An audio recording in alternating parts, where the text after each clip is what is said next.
So today we'd like to talk about different coordinate frames. And the reason we want to talk about different coordinate frames is because we have different geometries. So here's a rectangular plate capacitor.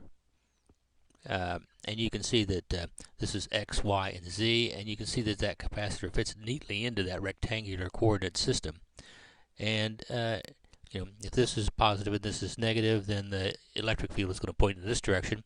And because of the geometry, the electric field is always going to point in the positive z direction. So if I want to find out how much charge is on these plates, or how much what the capacitance is, I can just do my integration in the xy plane, and the z value will always be a constant.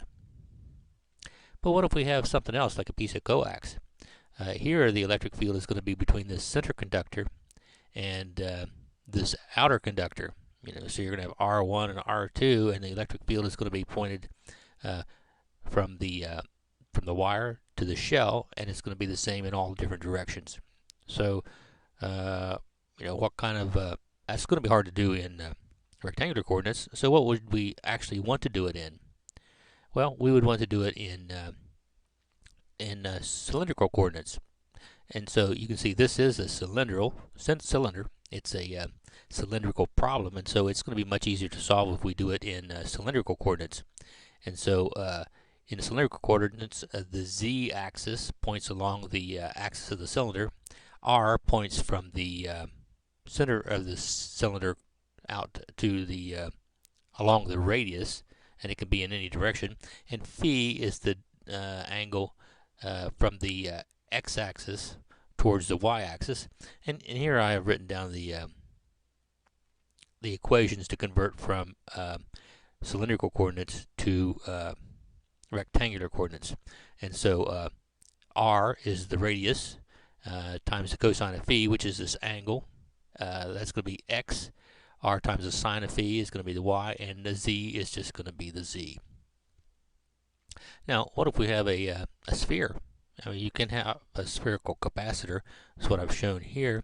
I've never seen one in real life, but I'm sure they exist. Plus, they might exist like for if you had a static electric problem on a spacecraft. They could be round, and so it could be a series of concentric shells. And so if you want to do that, the x-axis would look something like the rectangular coordinate system would look like this. It'd be x, y, and z, and you would define it by the radius. So if this were R2, it could be anywhere on the shell. And then the angle that comes from z down is theta, and the angle from x around towards y is going to be phi.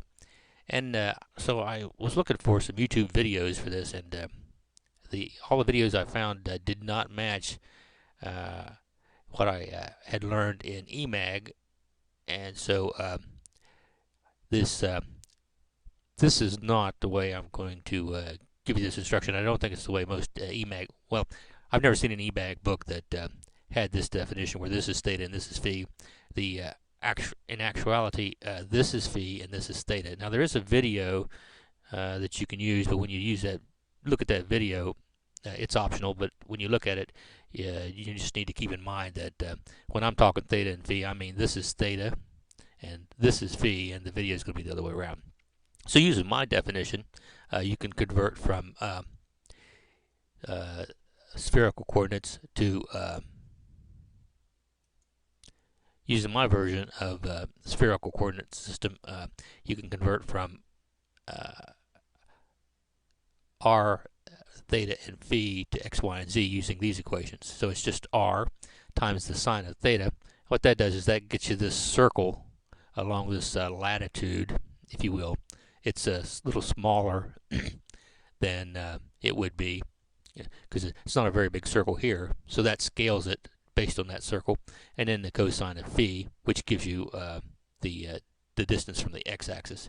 And then y is r sine theta sine phi, and z is r cosine of theta. So we'll take a look at that in a little more detail here in a few minutes.